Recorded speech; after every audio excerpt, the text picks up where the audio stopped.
You know, and I think I've only fallen through a ceiling once, so I didn't fall all the way through, just like my foot. I mean, that's not a big deal. And we are the dreamers of dreams. Living life, spinning like a merry-go-round. Traveling all around the world, you know we get around. Good vibes only. You know it's the one and only Justin Bravo. Yeah, that's my number one homie. Subscribe. Come on.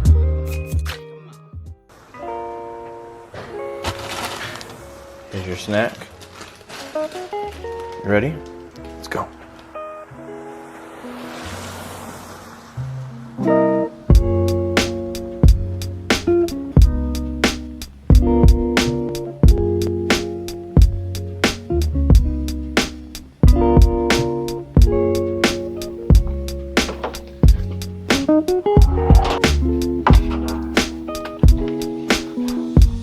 I got this thing, and maybe it's just maybe it's an ego thing. I don't know what it is, but like I cannot stand to spend money on stuff that I can do myself. Like I hate it. I hate it. So something was going on with the AC. It was getting a little dripping going out the condensation line. So Lindley called out someone to come out and take a look at it. He came out this morning. She like texted me this morning. She's like, AC guy's on his way. I'm like, okay. And so he got out here. He's like, okay, what we could do is we can blow out the drain line. It's going to cost $300. And I'm thinking, $300 to blow out a drain line? You kidding me?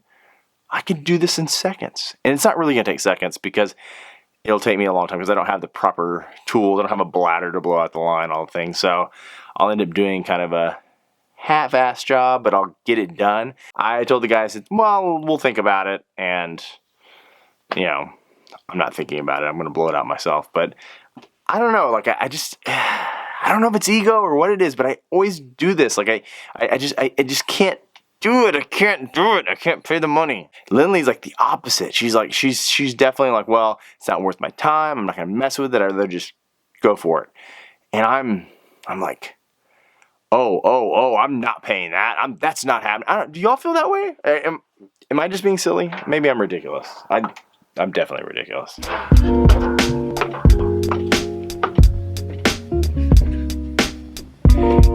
And Lindley knows I'm ridiculous. I am. I get it. But I don't know. I just can't do it. I can't do it, guys. I will say that we're going to get this done right now.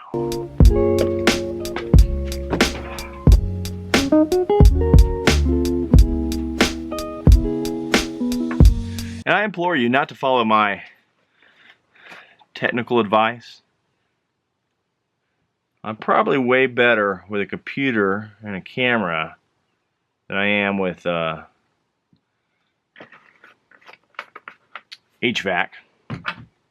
But I'm not horrible at it.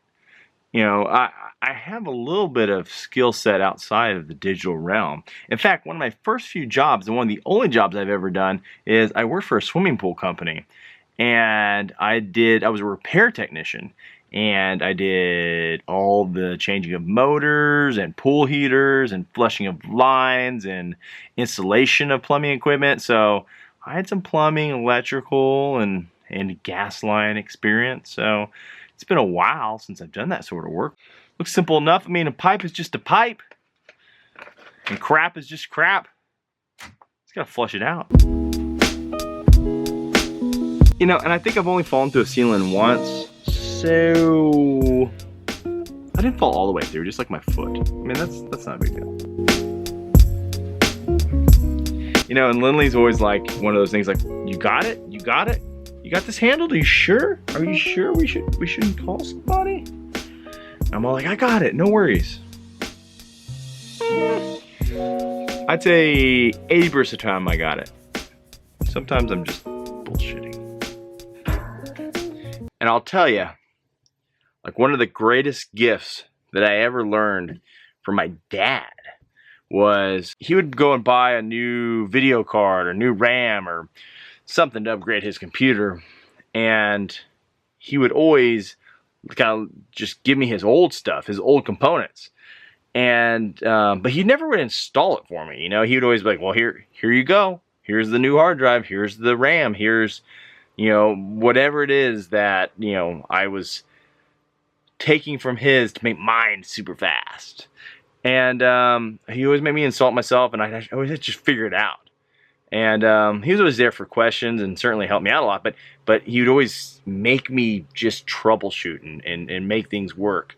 And even as a little kid, I was able to do this. I'm talking like, you know, probably 9, 10 years old, maybe a little younger. And it really like set this up for my entire life.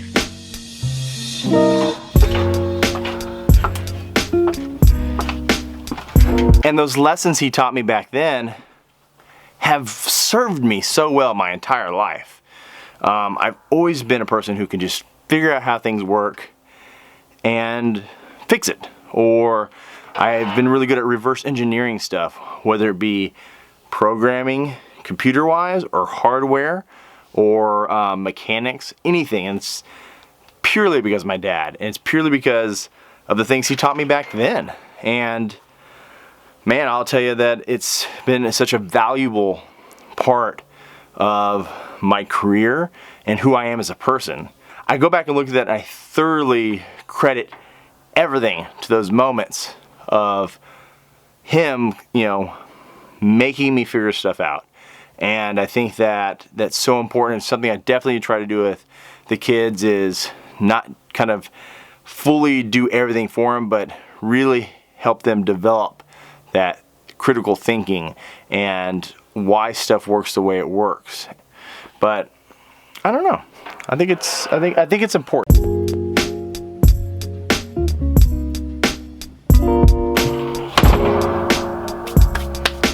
Line is clean.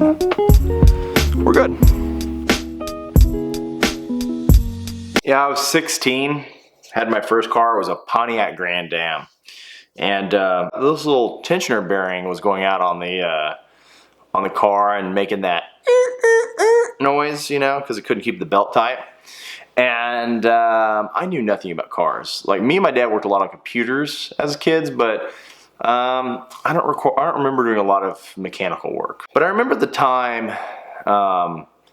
you know, reading that was going to cost like, I don't know, like $400 or $500 to have this repair done, and I was pretty distraught because, you know, I was 16, didn't have any money, and you know, I'm sure my parents would have given me the money, but I just thought that, man, I don't know what I'm gonna do. Like, I'm not gonna have a car, you know, and that's like at 16, that's your world. I remember going up to, you know, the car parts place, and because I knew it was wrong, I could hear it coming from that bearing, and I said, well, how much does it cost for, you know, for that?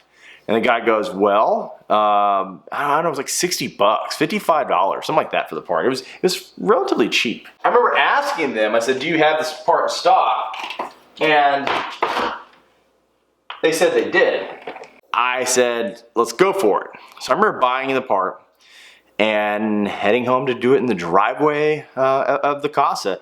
And at the time I thought, you know, I can't make it any worse. I mean, worst case scenario, I bought the part already. I'll just find a mechanic who can put it in. How can this be any worse? I'll just have it towed. And I mean, there was, you know, lessons learned later on in life that yes, you can make stuff worse. But at that point, I figured you couldn't make it any worse. I remember it was like late in the evening, and my dad like comes kind of walking up, and he's like, well, you know, what are you doing? I was like, well, I'm, you know, replacing this. And he just kind of looks at me and kind of just says, let me know if you need any help. And he walks inside, you know, fought with him for about an hour, maybe hour and a half. And I got it in. Everything worked beautifully and fine. And it wasn't a problem. And then I remember a few months later, the alternator went out on the car. And I didn't even think about it at that point. I was like, I'm not going to call a mechanic. I mean, I went right up to the parts store. I was like, I need an alternator. Bought it, came home, ripped the car apart, you know, put it in. It worked beautiful. It was a great thing. And later on in life, there's so many other times where I figured stuff out. And I was like, I'm going to make this work. I would implore everyone is to not be scared of taking stuff on yourself. There's some stuff, obviously, if it's a safety risk or there's a hazard, don't put yourself in harm's way. But, you know, if you're just scared, if you're just not sure, try it out. It'll be a great learning moment, especially now. You have these great assets like YouTube University.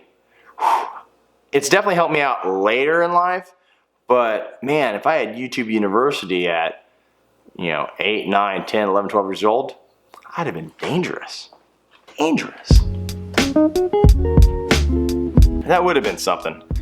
I tell you, YouTube is absolutely amazing. Just your knowledge that you can have at your fingertips is brilliant. Absolutely brilliant. But I gotta go pick up the kids in about 30, 45 minutes, and I'm gonna see what I can do to teach them a few lessons my dad taught me.